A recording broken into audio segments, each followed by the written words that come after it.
하나님 말씀 보겠습니다. 오늘 주신 하나님 말씀 창세기 1장 1절로 5절까지의 말씀입니다. 구약 창세기 1장 1절부터 5절까지의 말씀 함께 하겠습니다. 한 목소리로 합독하시겠습니다. 태초에 하나님이 천지를 창조하시니라. 땅이 혼돈하고 공허하며 흑암이 깊음 위에 있고 하나님의 영은 수면 위에 운행하시니라. 하나님이 이르시되 빛이 있으라 하시니 빛이 있었고 빛이 하나님이 보시기에 좋았더라. 하나님이 빛과 어둠을 나누사 하나님이 빛을 낮이라 부르시고 어둠을 밤이라 부르시니라. 저녁이 되고 아침이 되니 이는 첫째 날이니라. 아멘. 오늘 우리에게 주신 하나님의 말씀입니다.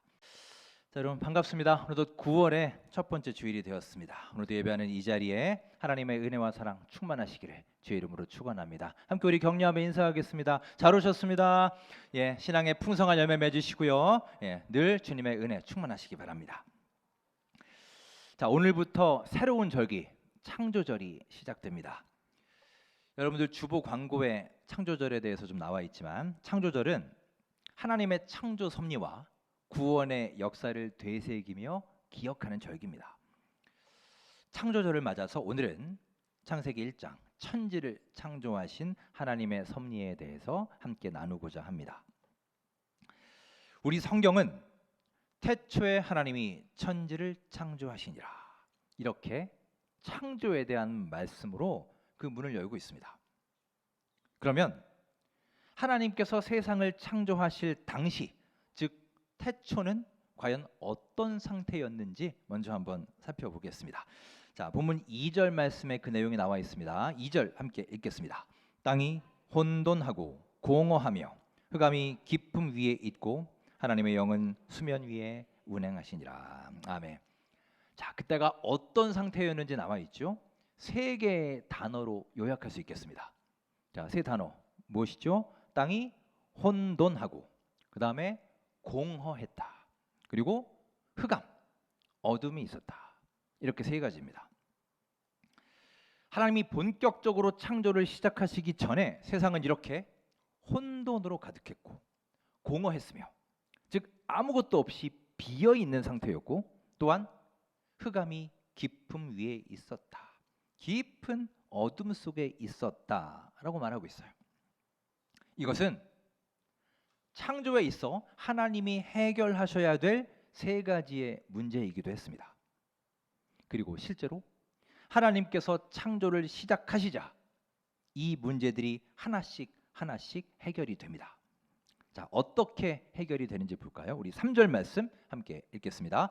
하나님이 이르시되 빛이 있으라 하시니 빛이 있었고. 아멘. 하나님이 말씀하십니다. 빛이 있으라, 빛이 생겨라 말씀하시니 그 말씀 그대로 빛이 생겼습니다. 그 빛으로 인해 어둠이 물러갔고 혼돈으로 가득했던 세상에 마침내 질서가 잡혔습니다. 또한 공허했던 세상은 아름다운 피조물로 채워지게 되었습니다. 그리고 이렇게 하나씩 창조가 진행될 때마다 어김없이 성경은 선언하고 있지요. 뭐라고 말씀합니까? 4절에 보시면 빛이 하나님이 보시기에 좋았더라 라고 말씀하십니다. 히브리어 토우브라는 단어입니다. 우리 교회 금요 찬양팀 이름이 토우브 찬양단입니다. 선하다, 좋다, 아름답다 이런 뜻이에요. 즉 빛을 만드시고 하나님이 보시기에 이렇게 아름답고 좋으셨던 것입니다. 그리고 엿새 동안의 창조가 모두 끝나고 난 다음에는 이렇게 선언을 하십니다. 자, 31절 말씀 우리 앞에 말씀과 잘 비교하면서 한번 읽어보시기 바랍니다. 읽겠습니다. 하나님이 지으신 그 모든 것을 보시니 보시기에 심히 좋았더라. 저녁이 되고 아침이 되니 이는 여섯째 날이니라. 아멘. 자, 아까와는 비슷하지만 약간 다르죠? 무슨 말이 들어가 있습니까? 보시기에 심히 좋았더라. 메호드 토브라고 해서 이것은 very good의 뜻입니다. 즉 하나님이 지으신 그 모든 것을 보셨더니 보시기에 심히 좋았더라. 이것이 창조주 하나님의 심정이자 감탄의 표현이었어요. 정리하면 태초에, 즉 혼돈과 공허와 흑암으로 가득 차 있던 세상을 토부의 세상, 아름다움의 세상으로 하나님께서 만드신 것입니다. 여러분, 우리가 이렇게 하나님의 창조에 대해 살펴보는 이유는 사실 이 세 가지의 문제가 단지 창조가 시작되기 전의 세상의 문제만이 아니라 지금 이 시대의 문제이기도 하기 때문이에요. 즉 하나님 없이 살아가는, 하나님을 모르고 살아가며 하나님과 상관없이 살아가는 모든 사람들의 문제이기 때문입니다. 마음속에 하나님이 없는 사람들은 지금 이 시간에도 무질서와 혼돈 가운데 살고 있습니다. 공허하고 허무한 인생을 살아가며 하루하루 캄캄한 어둠의 터널 속을 지나가고 있습니다. 이러한 우리의 인생에 빛과 소망과 반전을 주시기 위해서 이 말씀이 기록된 것입니다. 참으로 여러분과 저 우리 모두의 삶이 혼돈과 공허와 흑암의 인생으로부터 보시기에 좋았더라, 토부의 인생으로 변화되는 커다란 축복이 있기를 주님의 이름으로 축원합니다. 자, 여기서 우리가 주목할 게 있습니다. 2절에 보시면 단지 문제점들만 쭉 나열하고 끝난 게 아니에요. 땅이 혼돈하고 공허하며 흑암이 깊음 위에 있다, 그냥 이렇게 끝나버린 게 아니라 다음과 같은 말씀이 이어지고 있습니다. 뭐라고 하십니까? 하나님의 영은 수면 위에 운행하시니라. 여러분, 이것이 얼마나 감사한 말씀인지 몰라요. 하나님은 모든 문제가 다 해결된 다음에, 깔끔하게 정리된 다음에 운행하시는 게 아니라 이 말씀처럼 문제가 한창이지만 아직도 혼돈스럽고 아직도 공허하고 여전히 어둠으로 가득한 상태이지만 그럼에도 불구하고 하나님의 영이 그 위에 운행하고 계신다라는 말씀입니다. 여기서 운행한다라는 말이 히브리어 라하프라는 말인데 여기에 두 가지 뜻이 있습니다. 둘 다 새, 나르는 새에 관련된 표현이에요. 첫 번째는 새가 날개짓을 한다라는 뜻입니다. 즉 계속해서 날개짓하면서 주변을 맴도는 새처럼 하나님의 영이 그렇게 계속해서 움직이고 계신다는 뜻입니다. 두 번째는 새가 가슴에 알을 꼭 품는다는 뜻이 있어요.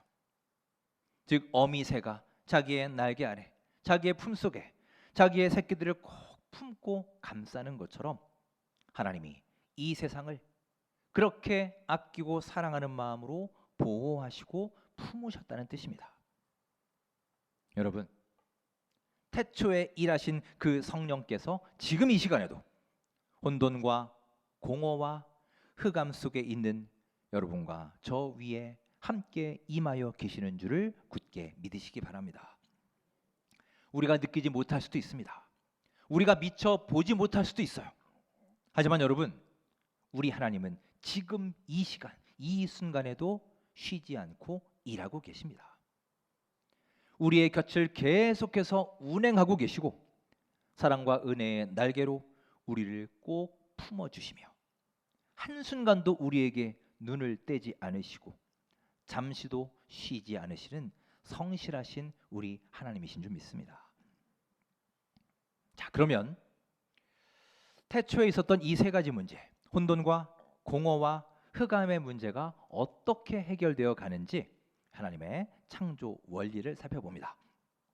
자, 본문 보시면 2절에 나온 그 문제가 3절부터 해결되는 것을 볼 수 있습니다. 자, 3절을 우리 다시 한번 읽겠습니다. 하나님이 이르시되 빛이 있으라 하시니 빛이 있었고. 하나님이 어떻게 해결하십니까? 하나님이 이르시되라고 했어요. 이르시되라는 것은 말씀하셨다는 뜻이지요. 자, 세 가지의 문제들이 어떻게 해결됩니까? 말씀으로 해결되고 있습니다. 이게 바로 하나님의 첫 번째 해결의 원리입니다.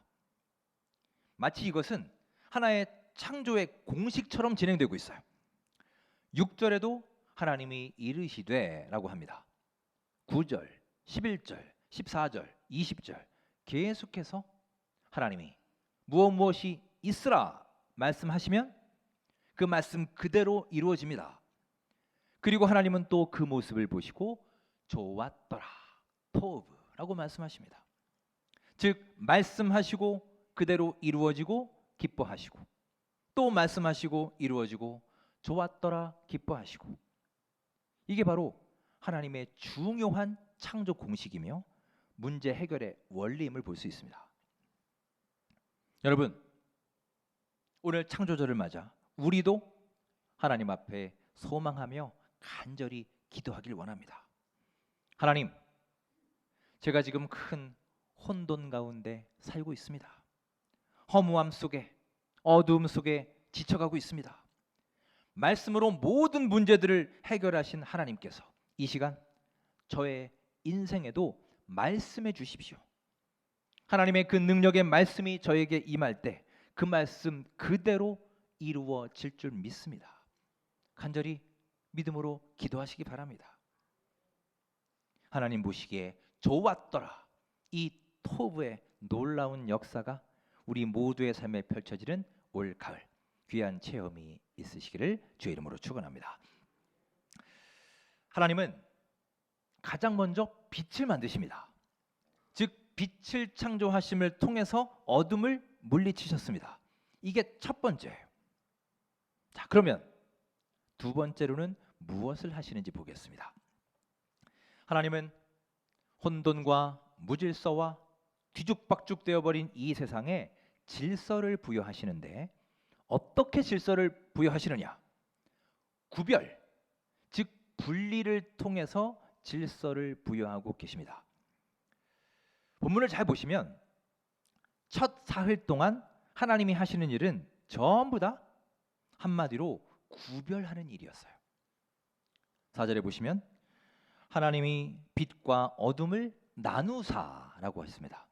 나누셨다. 분리하고 구별하셨어요. 둘째 날 마찬가지입니다. 자, 우리 7절 말씀을 함께 읽어볼까요? 이런 말씀이 있습니다. 하나님이 궁창을 만드사 궁창 아래의 물과 궁창 위의 물로 나뉘게 하시니 그대로 되니라. 궁창 아래 물과 궁창 위의 물로 분리하여 구별하셨어요. 즉 하늘과 바다를 나누신 겁니다. 그 다음 셋째 날도 볼까요? 자, 9절 함께 읽겠습니다. 하나님이 이르시되 천하의 물이 한 곳으로 모이고 묻이 드러나라 하시니 그대로 되니라. 물을 한 곳으로 다 모으셔서 육지와 바다를 또 구별하고 계십니다. 여기까지는 바다이고 여기까지는 육지다라고 경계를 명확하게 두고 계신 거예요. 여러분, 이렇게 구별하고 경계를 명확하게 짓는 것, 이게 바로 하나님이 세상에 질서를 부여하시는 중요한 원리라는 것을 기억하십시오. 하나님은 이렇게 구별을 통해서 경계를 명확히 하십니다. 그렇게 질서를 잡으신 다음에 비로소 그 안을 채우십니다. 여러분, 이 순서를 잘 기억하셔야 돼요. 구별함이 먼저이고 채움이 나중입니다. 성경의 역사가 이것을 보여줍니다. 출애굽하는 백성들을 향해서 하나님은 이렇게 말씀하시죠. 레위기 11장에 내가 거룩하니 너희도 거룩할지어다. 여러분, 이 거룩이라는 말이 바로 구별된다는 뜻입니다. 하나님은 출애굽이라는 민족의 막중한 프로젝트를 앞둔 백성들에게 먼저 구별된 삶을 살아라. 출애굽하는 그 사실보다 그게 먼저다. 거룩함이 먼저다라고 명령하십니다. 여러분, 하나님은 우리가 구별된 삶, 거룩한 삶을 살기 원하십니다. 하나님이 보시기에 좋은 세상, 토브는 경계가 있고 구별이 있는 세상이에요. 여러분, 창세기에서 이 경계가 무너진 대표적인 사건이 무엇입니까? 창세기 11장, 바로 바벨탑 사건이잖아요. 바벨탑은 하나님이 정하신 경계를 허무는 사건이에요. 즉 하나님과 우리 인간 사이에 경계를 두셨는데, 구별해 주셨는데, 인간이 바벨탑을 쌓으며 이 경계를 허물겠다는 도전이었습니다. 하나님처럼 되고자 하는 것, 하나님의 영역에 감히 도전하는 것, 이렇게 구별과 경계가 허물어지면서 결국 질서가 무너지고 만 겁니다. 여러분, 이 시대를 살아가는 우리 역시 이 원리를 잘 기억하며 살아야 됩니다. 우리 인간은 하나님이 만드신 이런 경계를 별로 좋아하지 않습니다. 그래서 자꾸만 그것들을 무너뜨리려고 하고 그 선을 넘으려 합니다. 여러분 기억하십시오. 우리가 살고 있는 이 시대가 바로 바벨의 시대예요. 하나님과 세상의 경계가 허물어졌습니다. 말씀의 울타리가 무너져서 하나님을 전심으로 섬기는 것도 아니고, 그렇다고 세상으로 완전히 가는 것도 아니고, 그냥 적당히 양쪽을 왔다 갔다 하면서 경계를 넘나드는 신앙생활, 이게 바로 거룩함을 잃어버린 이 시대 수많은 우리 크리스천들의 모습 아닌가요? 여러분, 하나님은 우리가 하나님의 경계를 무너뜨리는 이 바벨의 세상으로부터 먼저 구별되기를 간절히 원하고 계십니다. 창조주를 맞아 우리의 말이 구별되고 나의 생각이 구별되며 우리의 삶이 구별되어서 하나님 앞에서 거룩함을 다시 회복할 수 있는 주님의 귀한 아들, 딸 되시기를 주의 이름으로 축원합니다. 자, 그 다음에 원리를 보시죠. 하나님은 이렇게 경계를 만드시고 철저하게 구별을 마치신 다음에 이제 본격적으로 채우기 시작하십니다. 즉 하나님의 창조 원리는 선 구별 후 채우심이에요. 11절부터 25절까지 이제 하나님은 계속해서 채우십니다. 11절에 풀과 씨 맺는 채소와 열매 맺는 나무를 내라. 땅을 채우십니다. 14절 하늘의 궁창에 광명체들이 있어 낮과 밤을 나뉘게 하라. 하늘을 채우십니다. 또한 생물과 새와 바다 짐승들을 번성하도록 하십니다. 이렇게 하나님은 땅 위에, 하늘의 궁창에, 또 바다에 여러 생물들과 가축과 기는 것과 땅의 짐승들을 종류대로 다 채우십니다. 그러니 여러분, 우리 하나님의 창조 원리를 꼭 기억하시기 바랍니다. 먼저 구별하셨습니다. 그렇게 어둠과 혼돈 가운데 질서를 잡으셨고 그 다음에 공허함을 채우시는 분이십니다. 여러분, 하나님은 이 시간 우리에게도 동일한 원리로 역사하십니다. 우리는 하나님께 항상 채워달라고, 공급해달라고, 주십시오, 주십시오 아뢰고 기도하고 있지 않나요? 나를 구별해달라고, 나를 비워달라고, 내게서 필요 없는 것들 먼저 가져가달라고 기도한 적이 과연 얼마나 있습니까? 하지만 여러분, 하나님이 우리에게 원하시는 것은 먼저 우리가 구별된 삶을 사는 것임을 기억하십시오. 구별됨이 없이는 채움도 없습니다. 이게 하나님의 창조의 원리입니다. 오늘도 하나님은 사랑하는 당신의 자녀들이 하나님의 경계를 잘 기억하고 세상과 구별되어 신앙인의 거룩함을 잘 지켜나가기를 원하고 계십니다. 하나님의 그 원리를 기억하고 실천하셔서 풍성하게 채움받는 은혜가 올 가을 우리 모두의 삶에 넘쳐나기를 주님의 이름으로 축원합니다. 또 하나, 하나님 창조의 중요한 원리가 있습니다. 창조가 이어질 때마다 성경에서 강조하는 표현이 있죠. 자, 본문 5절 말씀을 함께 읽으며 그 표현을 찾아봅니다. 읽겠습니다. 하나님이 빛을 낮이라 부르시고 어둠을 밤이라 부르시니라. 저녁이 되고 아침이 되니 이는 첫째 날이니라. 저녁이 되고 아침이 되니 이는 첫째 날이니라. 둘째 날이라. 셋째 날이라. 계속 반복됩니다. 여러분, 이것이 바로 시간에 대한 성경의 독특한 관점이에요. 자, 우리가 일반적으로 얘기하고 생각하는 시간은 어떤가요? 우리가 잠에서 깨어나 아침에 눈을 뜨면 하루가 시작되는 거죠. 또 일과를 마치고 밤에 잠이 들면 나의 하루가 그렇게 끝납니다. 그게 우리가 보통 생각하는 시간이죠. 그런데 성경의 시간과는 반대입니다. 5절 말씀처럼 저녁이 되고 그 다음에 아침이 됩니다. 우리가 생각하는 시간의 흐름과 반대죠. 내가 눈 뜨면 하루가 시작되고 잠이 들면 하루가 끝난다는 시간관의 중심에는 바로 내가 있어요. 우리 인간이 중심인 것입니다. 하지만 성경에서 말하는 시간은 다릅니다. 저녁이 되며 아침이 된다. 이러한 시간의 중심에는 바로 하나님이 계십니다. 오늘도 우리는 밤을 맞이하게 될 것입니다. 여러분 모두 눈을 감고 잠이 들 것입니다. 그런데 이미 하루는 시작되었습니다.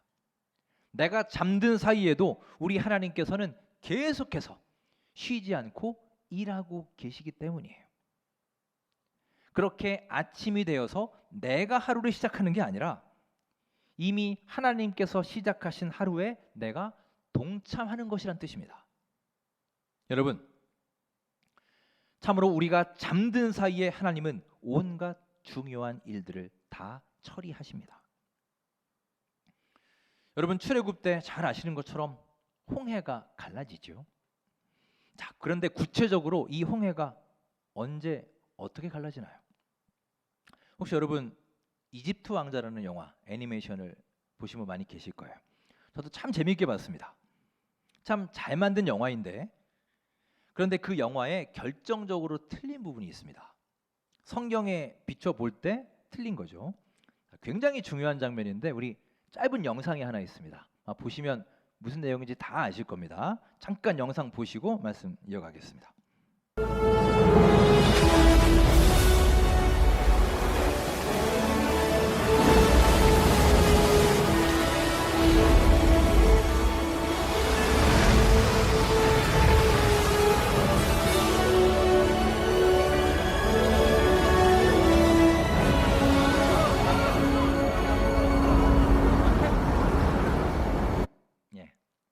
정말 멋진 장면이죠. 모세가 지팡이를 딱 내려치니 홍해가 그 자리에서 쫙 갈라집니다. 자, 그런데 여러분, 홍해가 저렇게 갈라졌던가요? 이번에 여러분 말씀 통독하시면서 읽으셨죠? 홍해가 어떻게 갈라졌나요? 기억나시나요? 자, 확인해 보겠습니다. 출애굽기 14장 21절에 그 내용이 나옵니다. 자, 화면 보시고 함께 읽겠습니다. 모세가 바다 위로 손을 내밀매 여호와께서 큰 동풍이 밤새도록 바닷물을 물러가게 하시니 물이 갈라져 바다가 마른 땅이 된지라. 이렇게 갈라졌어요. 그 과정을 잘 보십시오. 모세가 바다 위로 손을 내밀자 그 자리에서 바다가 쫙 갈라진 게 아닙니다. 하나님이 큰 동풍을 일으키셨어요. 그리고 그 동풍이 밤새도록 바닷물을 물러가게 밀어내신 겁니다. 즉 모두가 잠든 사이에, 모두가 자고 있는 그 동안 하나님이 홍해를 친히 갈라주신 거예요. 여러분, 광야 생활 중에 만나가 언제 내렸습니까? 백성들이 잠든 사이에 하나님이 사랑하는 백성들을 위해 만나를 하늘에서 내려주시지 않았습니까? 여러분, 이게 바로 우리 하나님께서 일하시는 원리입니다. 우리의 인생에도 정말로 중요한 일들은 우리가 잠든 사이에 벌어집니다. 하루 종일 열심히 일하고 우리가 잠들었을 때 쌓였던 우리의 피로가 풀립니다. 우리가 단잠을 취하는 동안 우리의 면역 체계가 회복되고 각종 호르몬이 조절되고 정상화됩니다. 아이들이 클 때도 보세요. 애들이 키가 언제 크나요? 잠들었을 때 큽니다. 그래서 자야 할 시간에 안 자는 아이들 실제로 성장에 지장이 있기도 하죠. 잠든 사이에 놀라운 역사들이 일어납니다. 시편 4편 8절 말씀에서 이렇게 말씀합니다. 자, 우리 함께 읽겠습니다. 내가 평안히 눕고 자기도 하리니 나를 안전히 살게 하시는 이는 오직 여호와이시니이다. 우리가 어떻게 안전히 살 수 있느냐? 하나님 때문이라는 거예요. 우리가 잠든 사이에도 그때도 하나님께서는 일하고 계시기 때문입니다. 우리를 다시 일으켜 주시고 회복시켜 주시고 생명력을 허락하시고 안전 가운데 지켜 주십니다. 사랑하는 여러분, 그 하나님을 믿으시고 오늘도 모든 근심, 걱정, 무거운 짐을 하나님께 내어 맡기시고 단잠을 주무시기 바랍니다. 유명한 찰스 스펄전 목사님은 우리의 잠과 관련하여 이런 말씀을 하셨습니다. 잠깐 그림 보여주실까요? 네, 저 분이시고요. 저게 쓰여 있는 말을 우리말로 풀이해 보면 잠깐 자막 좀 보여주시겠어요? 안 나오나요? 예, 풀이해 드리겠습니다. 하나님은 우리에게 잠을 주신다. 왜냐? 우리가 하나님이 아니라는 것을 상기시켜 주시기 위해서이다. 여러분, 저녁이 지나면 아침이 옵니다. 이것이 하나님의 창조의 원리이자 하나님의 질서예요. 혹시 지금도 영혼의 깊은 밤을 지나고 계신 분들이 계십니까? 지금도 어둠 속에서 아파하고 괴로움에 울며 신음하고 있지는 않으십니까? 비록 지금 나는 아무것도 할 수 없는 캄캄한 밤을 지나고 있을지라도 우리 하나님은 계속해서 나를 위해, 우리의 안전을 위해, 영적인 회복을 위해 지금도 열심히 쉬지 않고 일하고 계심을 기억하시기 바랍니다. 창조절 그 첫째 주일을 맞아 오늘도 하나님이 부어주시는 커다란 위로와 평강을 풍성히 누리시는 우리 모두의 삶이 되시기를 주님의 이름으로 축원합니다.